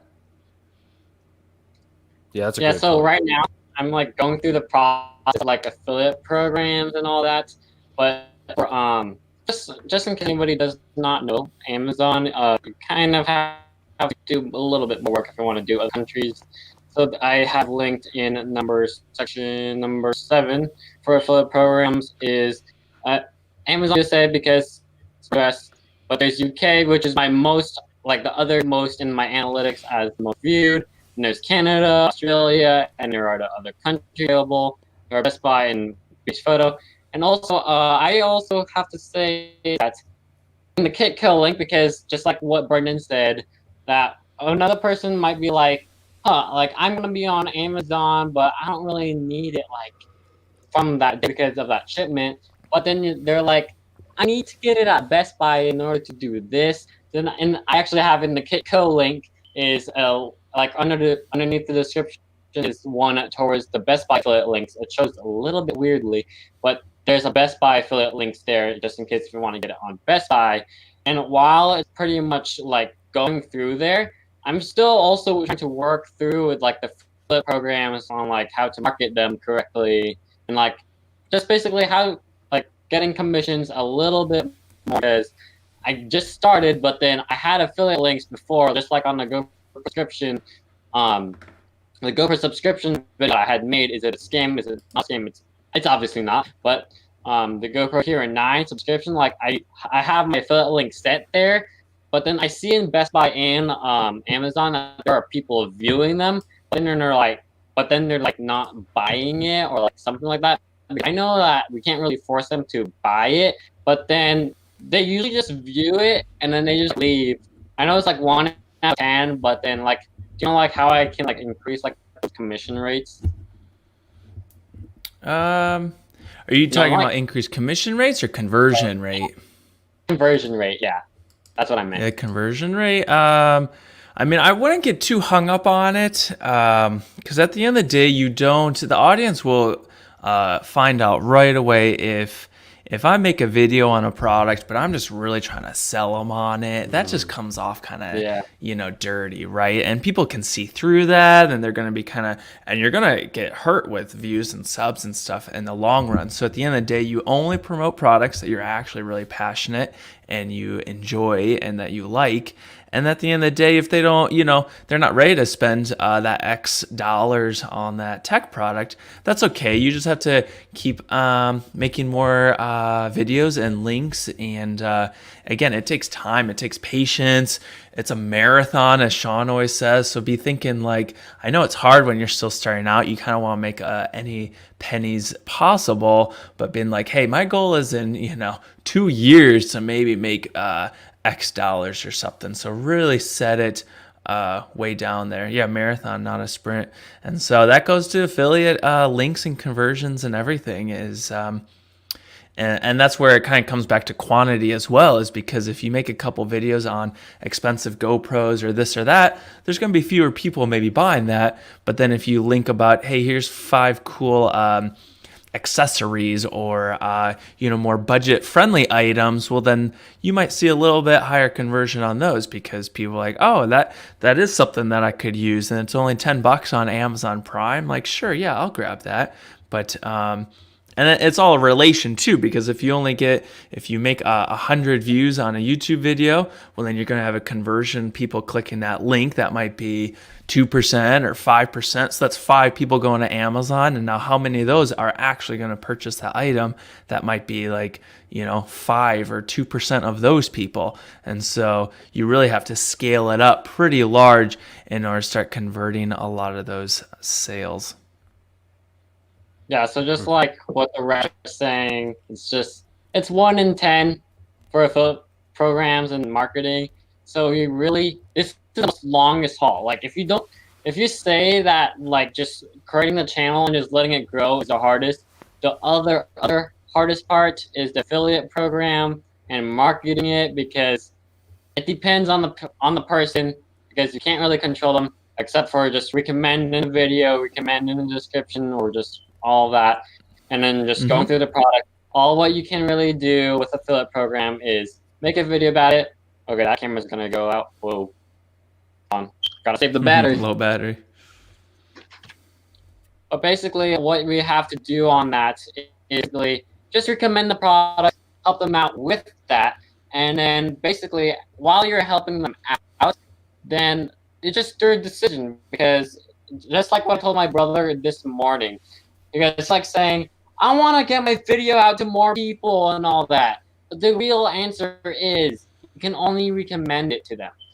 And also the YouTube algorithm goes through the watch history of the people, and they recommend that video. Then whoever clicks on it, and then they see it, they get the information that they need. Even in the search and all that, that's how it works. So, one last note I just wanted to add is I saw you're doing it, so great job. Is that make sure disclaimers and disclosures are always added for legal reasons and stuff. Yeah. So yeah, exactly as Reagan's doing it. Make sure in all places possible you're letting your followers know that is an affiliate link. And at the end of the day, when you're building an audience that's passionate for you and about the things that you promote and the value that you add, most of the time you'll find that they're like, oh, I can support him through just clicking this link. If I'm already going to buy that product, then why not? So yeah, make sure those disclosures are added always. Yeah, Ben, I think you bring up a really good point, and that's building the trust of your audience too, because we talk a lot about quantity versus quality, but pushing a lot of content, throughout, like you said, maybe a couple of years, and you're building up your library of videos. The more that you are giving that value, like we talked in the beginning, and you're building that trust, that people know clicking on the link is going to make the creator money. But the thing is that they probably are going to want to give that money to you because of all the value that you've offered, maybe from the last couple of years, and maybe that's how long it takes to build that trust. But that's what I would say is don't get too worked up about not making that money. We've talked about it already. It's a marathon, not a sprint, but give yourself time, just work on the quality of your videos, and then throughout time, that'll eventually begin to pick up as you give people that gain their trust. So. Definitely trust. All right, so if any of the viewers have a question, go ahead and put it in there, and then we're going to do the trivia round, and we're going to be off for lunch, and then we're going to just chat a little bit more. Okay, looks like I don't. Okay, so these are the questions for the trivia round. I do know. Let me change out the batteries. Should be really quick. But yeah, we're going to go ahead and go on to the trivia round in a minute. Right after I change this battery. Well, I think I went Reagan, I actually like this. I like this angle, this view of your chair and setup. Possibly better. I like seeing the blue on both the left and right of your framing. That looks cool. Okay, we're loading up the camera. Yeah. Yeah. This also been on the GoPro Hero 9. Sorry, what is that? Yeah, this is on the GoPro Hero 9.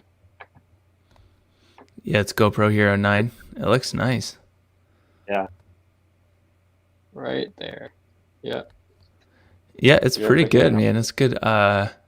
Pretty good dynamic range and quality, and nice wide field of view and stuff. Yeah.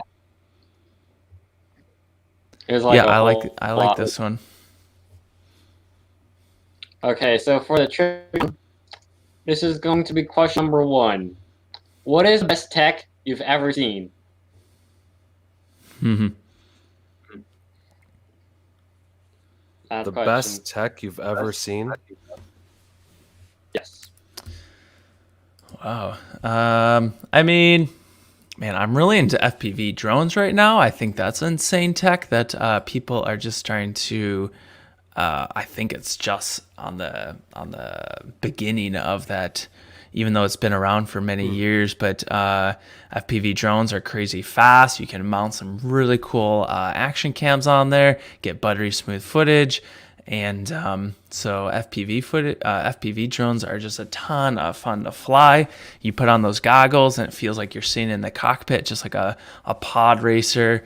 And yeah, so FPV drones has just kind of been amazing how they're getting smaller, faster, farther, better clarity in the FPV. That's advancing really fast. And then I'll say a second one is that I recently reviewed a laser TV, and I didn't know much about them, but it's a short throw, so that thing was really cool, and you can project it really massive, and the picture quality is really sharp and impressive. So short throw laser TVs, who even knew? Those things are kind of on the verge of blowing up. I just watched a video yesterday, the editing and Yeah. all that. But mostly, that TV is like also the Yeah. most tech I've ever seen. Basically, if there was another like arc like right behind here, I could just have a TV, and just like what you said in your video, it can look like literally like a green screen, literally like a green. Yeah. Yeah, it's huge. It would take up probably half that wall behind you, and the panel's really thin. It rejects all the ambient light in the room, so you don't see any of those reflections. It's got the sound bar built in. They did a great job with it. I gave them a raving review because I really love the product. Now it's a little steep, but I think 1 or 2 years ago the thing was $10K, and now they're down to about $4. So that's still a lot of money, but for a 100-inch TV, 4K HDR, 100 inches is pretty insane. And I think with time that price is only going to come down. And so, yeah, 100 inches is crazy cool. It's almost tax season. That's right. Use that stimulus check, man. Yeah. So another thing I gotta say, but besides that TV, another tech thing that like another best thing that I had ever seen, I texted Ben. I remember it was like I just told him that I walked through Best Buy with my dad to get that 50-foot Ethernet cable just for the stream and all that stuff. But the TV there is like 65 to like 75 feet in the air. It's almost like the laser TV that you said. Basically, it's huge, and it costed right now by Samsung by like 7K, 7 to 8K. I gotta say, it's huge. Wow. Like right when you walk to Best Buy, because you probably hadn't went to Best Buy in a while. It's huge, like huge. Yeah, they're getting really cool for sure. Especially with the laser one. You're gonna have like your home theater without even actually having a TV, but having like a laser TV, Yeah, that's a great point. I mean, look at how hurting the theaters are right now with the pandemic and stuff. A lot less people are wanting to go out. I know myself, I was never a huge fan of the theater, but the ticket prices were insane. It's like $15 per person, and then you want a little popcorn, and it's like $5, and you want a little drink, that's another like $6. So it's like, that's insane when I can just Yep. sit home on my new cozy comfy couch and have a big screen, and my sound system isn't amazing, but I know some people really get a nice surround system, and your home theater is now as good, if not almost better than going out. So I feel bad, but yeah, I think they're definitely hurting as a lot of these home theaters are getting more affordable and just as good. So expensive. Brendan, what's your best tech that you've ever seen? It all depends. I mean, this is kind of a side, I guess, tech wise. Not a product that I would buy or anything like that, but actually being in a drone simulator was actually pretty cool. So an armed drone simulator through the military. So that was pretty awesome. But I know we're talking about TVs and stuff, but I just remember flying that thing, and I'm like, this is pretty cool. That's so cool. the capabilities we have from just sitting in one location is remarkable. Did you see that movie recently on the drone operator? Or was that a TV show? What was that called? No, it's. And who was in that? I watched that. Are you talking about when they? Huh? I remember like viewing like the TMS Productions like FPV drone type, like it's just like crazy. But I don't know about the movie. I don't know. Netflix, right? You talking about Netflix? Yeah, it was Yeah, I just Netflix, watched that. and he is it called Outside the Wire? Is that what it's called? Yes. Outside the Wire. It was really good. That was good. That was good. Yeah, drone pilot, which sadly, is having to kill the bad guys, but from thousands of miles away, and there's like an emotional disconnect, which I'm sure happens in real life, and then they send them out to the front lines. And It was so cool. That was intense. Yeah. Okay. So let me load up this thing before we continue on. So basically, because like we were talking also about home theaters, basically, last summer, like 2 or 3 years ago, I and my family, we've never realized that our home was actually full of home theater speakers automatically installed. Like ever since it was built, it was just there, and it was like only used like one to like 3 times in the past. Now I use it like every week, like every single week. I just use it, and then like the bass on it is like very deep that you're able. Like the best part I like about home that type of speakers, especially because even with music, like you're able to feel the bass, like the beats of it, because I like playing on the saxophone. Yeah. Very Another cool. one would be, I and my family also never knew that our home was basically already pre-installed full of Ethernet. Like I've never known about that since I was born until this year. So basically, during like summer, we got like tons of Ethernet cables, and then we finally set up Ethernet in the entire home. Like, finally. Nice, man. Yeah. So the next question. Oh yeah, Brendan, I do know that there's so much cool tech. So basically, I know that Brendan on his recent live stream on Wednesday, I think, that you talked about that you're going to like have this Ethernet cable like that you plug in from your modem or like router, and then you like hook it up like near your laptop or a computer. Yeah, that one is also cool because that also works with range extenders too. Because like some of the net range extenders there are like these Ethernet ports. The only problem with what do I forget about? With Wi-Fi range extenders is that you gotta like disable one of the connections and then allow 5 gigahertz and all that. So right now the one that you're getting, it's pretty good. So I hope to know more soon because it's pretty cool about how tech is going on with Wi-Fi too. Like there's even Wi-Fi 6, 7 now. Yeah. Yeah, look up the TPAV1000. I think right now it's for about $50, but it's and there's the AV2000 too. But essentially, what it is, you plug it in close to your computer, and I'll tell you guys why I'm checking this out. It's because I have my my Ethernet cord is. I'm in my kitchen. All right, now I'm telling you to get started on YouTube today because, like, look, I'm in my kitchen. So if I can do this stuff, you guys can do it. But I have my my Ethernet cord going all the way upstairs, across from my son's bedroom, to the modem. So I mean, it's crazy. So I mean, it would be essentially better to have my modem downstairs, but then I'd have to rewire. So the AV1000 or the 2000, there's other ones too for the TP link.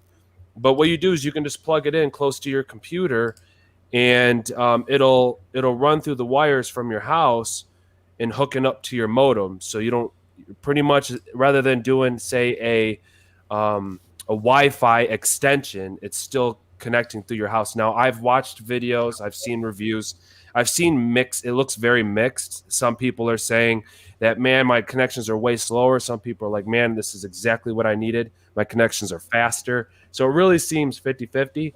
But I think to try this out for $50 and to correct a big issue that I'm having, I'm interested to see how it works out. Okay, next question is, what had you done to prevent out? We're gonna go ahead and go with Ben because you've been on the longest 5 years. Done to prevent burnout. I mean, let's see. So I feel like you internally struggle with this kind of often, in the sense of maybe I mean, not necessarily burnout for me, but more just like trying to keep it fresh, keep it real, you know. I said this yesterday in Clubhouse app, on how a comparison is like a poison, and if you compare yourself to others, it just really can eat away at you. So I'm always fighting that of trying to, you know, not compare myself or where I'm at or the performance of my, you know, videos, channels, anything. Just really ultimately being super grateful for everything that I have and every single email and sponsorship and view that I get. That's all a huge blessing. And at the end of the day, I think being really like authentic and being genuine and passionate about what you're doing. So at the end of the day, I know that my niche isn't super narrow. I mean, it's just all things tech, but it's super wide, from electric scooters to smart TVs. And because of that, I've been able to grow, I would say, a little bit slower, but it's still steady and healthy, which I'm thankful for. And so when I get that email like, hey, Ben, we got this cool new electric scooter that goes, you know, 60 miles per hour, I'm just like, oh, that is insane. And like, is it going to be great views? Maybe, maybe not. Some of my audience might care, some might not, but that's something that gets me really excited. And so for sure, yes. Or, and again, back to that, some for me and some for the audience. There's plenty of videos that I might, I don't know, don't necessarily want to make or whatever, but I know that they might trend a little bit better, or my audience really wants to see them and stuff. And so finding that healthy balance of doing some things that you like, keeps that passion kind of healthy and alive, but then also making sure that you, you know, serve your audience as well. Yeah, basically, it's pretty much authentic to know. That's right, man. Gotta stay authentic. Love that name, by the way. Thanks, man. So the way how I try to prevent burnout is, specifically, I try to batch record before taking the break, which I did for this month. And then if I still feel overwhelmed about after like 3 to 4 weeks, Brendan knows about this. I just found out that you should do a brain dump if you feel like overwhelmed. Because if you just still feel overwhelmed after 3 to 4 weeks, that's considered abnormal, I would have to say, from like the research and all that. It's considered abnormal. So just do a brain dump and then just highlight the stuff that seems important to you, which is probably not so important. So basically, I had done that, and then now my brain is like, peace. Like, that peace right now, and got this live stream all running and all that.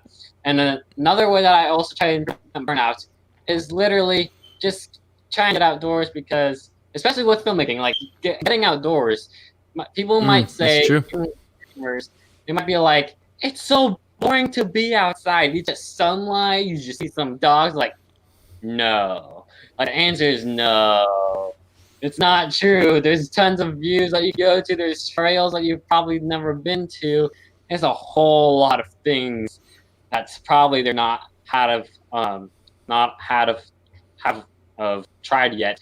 So basically, just try things new. Just like what they said Derral Eves and the Chosen of his other company, since he's the CEO and executive, get used to different. Yeah, that's a great point.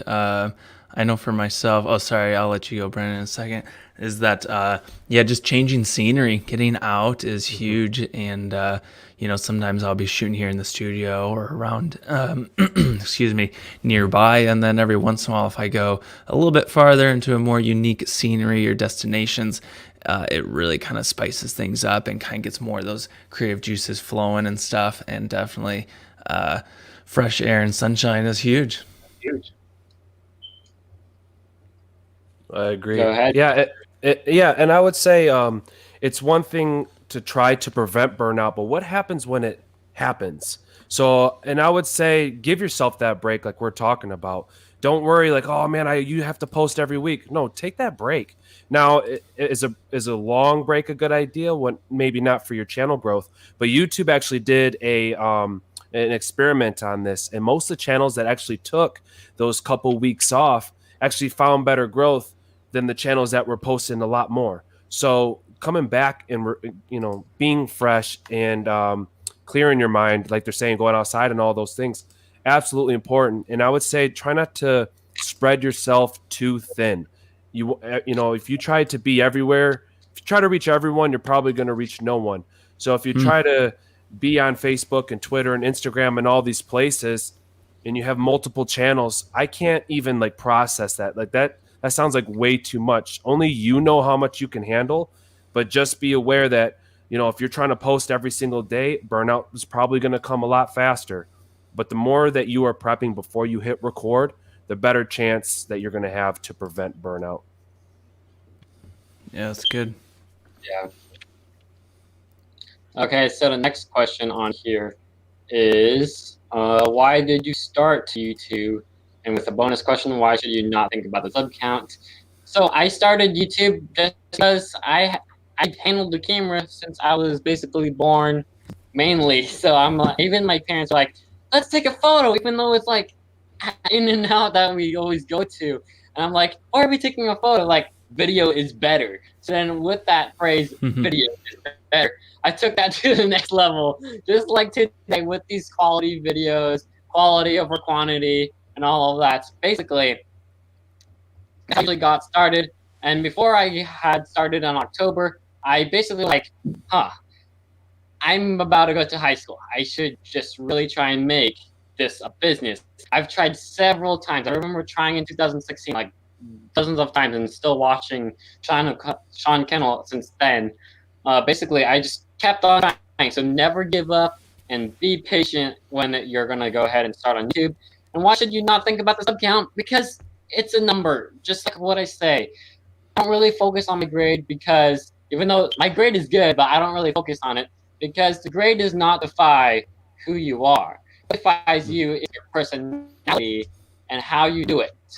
So basically, while you're going to have is a channel, never ever think about the sub count. Always think about what your viewer wants and how you can help them. Just like how you have a friend in school or like a project in school, think of ways that you can help them. Just like how they have become leadership, there might be leadership in other schools too. With leadership, that's basically be together, like just help each other, and that's what YouTube is about. It's not about sub count. Like my friend keeps on going, like, I got 5 subs, I got like 20 subs. Like, stop looking at your sub count. Like, that does not determine who you are. That's true, man. That's very good. Another thing I'd add on to that is the number you should be looking at is the number of videos you've posted. when you're starting out, and even at my level still, like I should be like, how many videos have you posted this week or this month? And have those goals and then make sure you hit them, because that's something that you can control. And and after you've posted 1,000 videos, then you can come back and start complaining about low views or subscribers. But I'm sure that there's going to be, after 1,000 videos, I'm sure you're going to find some viewers and some subscribers and stuff. But yeah, too easily people want that easy route, that easy button of just like, oh, I posted my 5 videos, where's all my subscribers and stuff. And like, that's not enough. You just got to keep posting and experimenting and trying new things. So yeah, it really, quality is huge, but quantity is very important nowadays, because you're competing against a billion watch minutes uploaded every second. It's like there's a lot of high competition, and in order to get recognized, you have to be posting out some really relevant, educational, entertaining content. And and I know when I post, my minimum I set to myself is 1 per week. And when I hit that 1, I mean, it feels great to post it, but I'm always kind of hard on myself. I'm like, you really should have done 2 this week. Or this week I was able to do actually 3, and it felt really, really good. And it was kind of like inspiring and invigorating. It's like, okay, Ben, next week, how can you do, 2 again at least? Like really start to make sure you focus more on how much you're uploading rather than the sub counts. And also, why did you start YouTube? Like, how did you found yourself just like starting it? Yeah. Oh yeah. So why did I start YouTube? Sorry about that. I started just because I was making fun videos for clients and stuff. And when I was looking for gear to buy, I would look for reviews online. And I was always intrigued with YouTube and stuff. But for me, if I was looking for like a new gimbal and I'd search for reviews and there were none, or maybe very few, and they weren't done well, I'd say, hey, just for fun, I'm going to make a review on this thing. I'm buying it anyway. Why not? And so, so that's what I kind of tinkered with, and just kind of playing for fun. And I think that's a huge tip that I would suggest to anyone wanting to start YouTube in 2021 or any channels. Make sure that you're passionate and you're not doing it just trying to get fame or money, because if you're chasing those things, they'll never satisfy. And so make sure that you're doing it for the right reasons. And for me, after a little while of just playing and tinkering and seeing a little bit of success, one of them kind of blew up and went viral. And what that did is it didn't explode my subscriber or any of those counts necessarily. It did blow up views, but it showed my wife and I the insane potential that YouTube has of influence and financials and stuff like that. And so ever since that thing kind of blew up, then I went all in on it and really took a lot of my time away from my business that I was trying to grow, and poured into YouTube, and haven't looked back. Yeah, it's been an awesome ride. Awesome. Okay, go ahead and Brendan, and then Brendan. It's like that's all good. So I started, so I'm an open book. I started in the first place on my last channel just because my wife was going through cancer and chemotherapy, and I needed to keep my children busy. So that's where we figured out, I just wanted to take the camera and record them at the park playing. Before I knew it, I put like a background music in there, and I'm like, hey, it's kind of fun. And before we knew it, we were getting sponsorships and lots of views. And so, but I understand what it means. That's why I got started in the first place. But then when I made the change to this channel, which was to help other YouTubers, I was really influenced by just giving people advice and them seeing that advice work. So that's what really influenced me to start this channel and actually let go of my last one. But sub count, yeah, I fell into the trap when I first started, and I don't lie about it. I did sub for sub. I did watch for watch. I did all those things. So, but I learned from all that. That's what I love to do, is share my experience. So, yeah, if you can't, like Ben said, you can't control like the number of subscribers. You can control your content. So having, I talk a lot about having SMART goals, being specific, measurable, attainable, realistic, and time sensitive. And that way you can achieve, like, hey, my audience retention isn't that great. Okay, how do I work on that? My thumbnail click-through rate isn't great. I'm going to go ahead and improve that. You have a thumbnail click-through rate that's at 2% and you increase it to 4%, you just doubled the amount of views. So now you're increasing your views. Now you're making your content better. Now your subscriber count is going up. So the worst thing I think that somebody can do is try to value their own content based off of subscribers. If somebody else does that, then that's their own problem. But as you're posting and gaining the trust of your audience, subscribers will eventually come. But you got to keep posting, like Ben said. That's awesome, man. I heard someone say yesterday on Clubhouse, they said each video that you post, as long as you can tell yourself, like, that one is just 1% better than you're succeeding. And I like that. I think that's very attainable and something to really strive for. Yeah, I think if you have no videos, shoot for 30. And I think that's a good point you can kind of look back at your videos and say, oh, wow, I am improving. And I think I need to improve more in these areas. But I heard it when I first started on YouTube, and that was definitely a goal that I wanted to achieve, and I did. You want to make those 1% improvements with each video, but post 100 videos. And then go ahead and start really evaluating your channel. And it's going to be crazy. Even the improvements I've made on this one, and I've been on YouTube for a couple of years, but naturally you're going to improve, get more comfortable, and all those things. But they will come. Yeah. So as a recap of what's going on right here, for joining us on the podcast, basically right now we're just talking about why did we start YouTube and about why you should not think about the sub count. So just like what Brendan and Ben and I just said, get organic growth. Just don't cheat the system, okay? Just said, don't cheat the system. Absolutely. I know one of my friends are like trying to cheat the system. Here's a no-go. Yep. Yeah, it doesn't work anymore. That might have been, you could have done that maybe 10 years ago or something when YouTube was just starting out, but they are way too smart for that now. And so in the end, they'll actually hurt you, I believe, rather than searching for organic growth. Yep.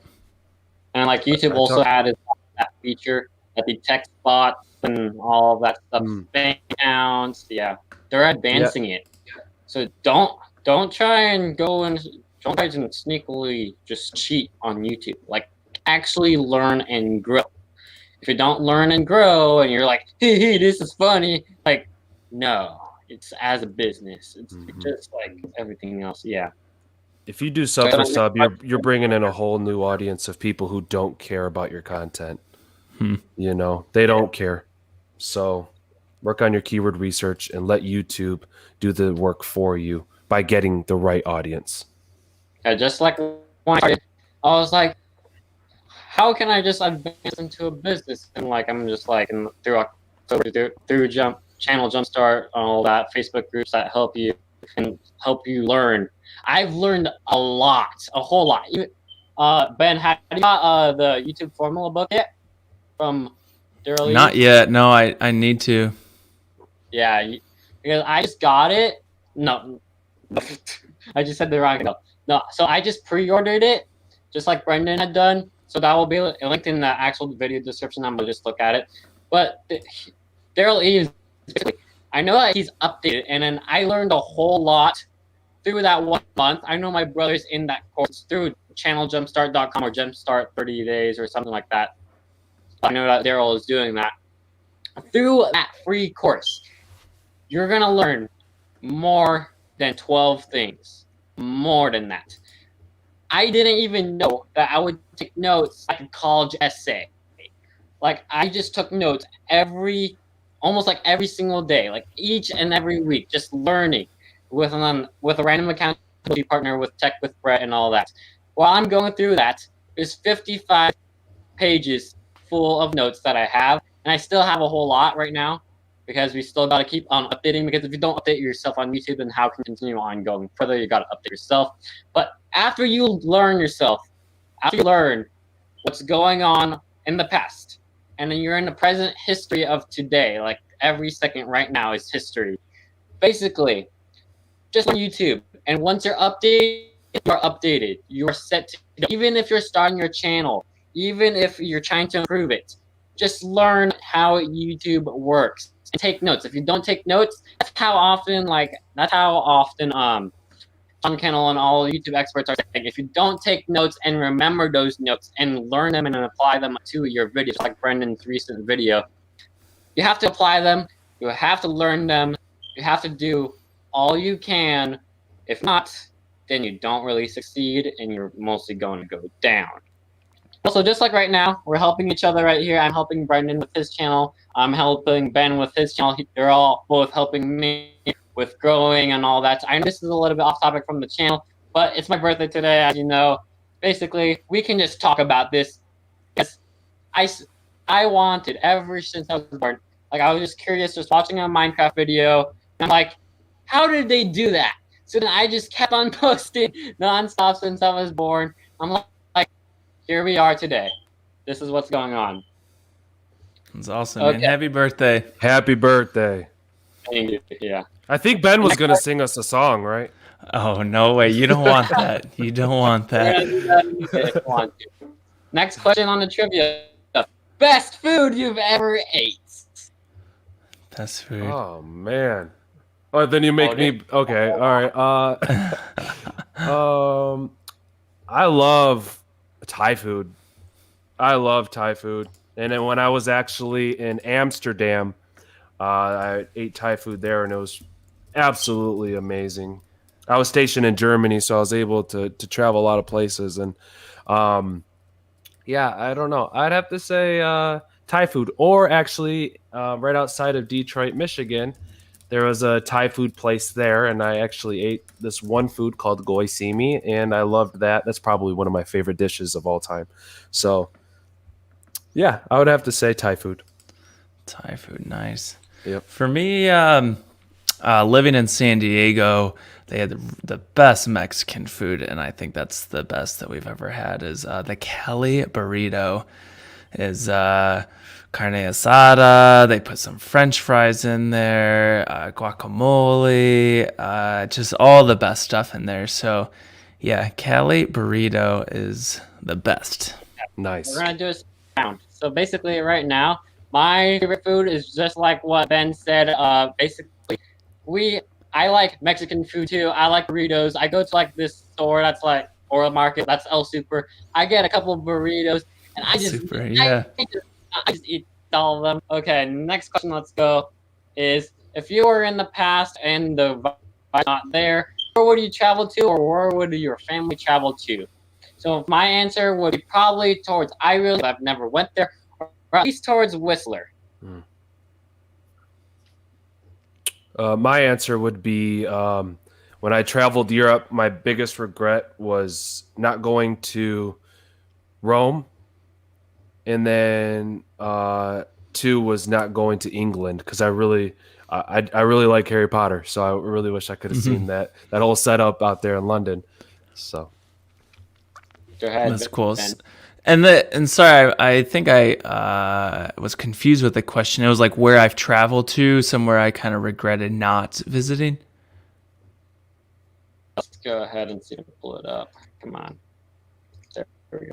We're going to speed around. If you're in the past, when you're able to travel, where would your family you? So, I mean, is that like pre-COVID? Is that like a pre-COVID type thing if you could travel? Oh, okay. Yeah. So I'll keep my answer the same. Gotcha. I mean, similar to Brandon, I'll just say when we lived in San Diego, there was so much to see and explore and hike and everything. And I don't think you could ever see it all. But, we always talk about like, oh, it would have been really cool to visit here or this place. So, yeah, in California, so much fun things to travel to. It's hard when you have kids. That was our biggest problem. Backpack in Europe when I literally, have my son on my back, so yeah, it was fun. It was fun, but it was a little hard. Yeah. Nice. So if anybody on the stream has questions, go ahead and put them in the comments in the replay. We're going to answer them. It's going to be on the article too. We're going to get a couple after like 2 or 3 days, at least 1 week. So thanks towards Ben and Brendan for joining us today. And also, let's see this one. Happy birthday to me today. Happy birthday. Happy birthday, birthday, man. Happy birthday. Thank you for having us on here. Yeah, thank you so much, man. It's been a pleasure meeting both of you guys, and we'll definitely we'll see you around soon. Absolutely.